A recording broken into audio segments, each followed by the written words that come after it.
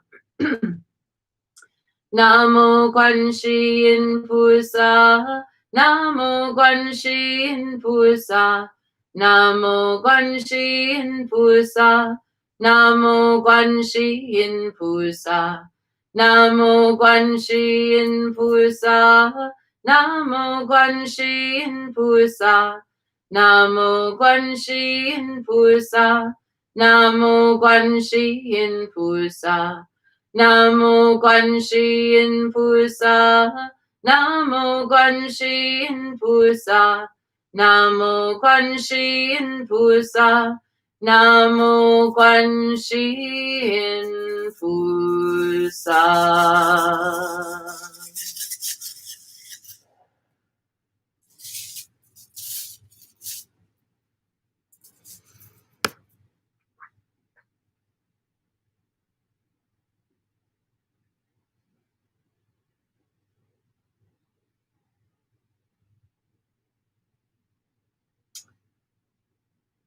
So these are the aspiration words of Yeshit Tsogyal.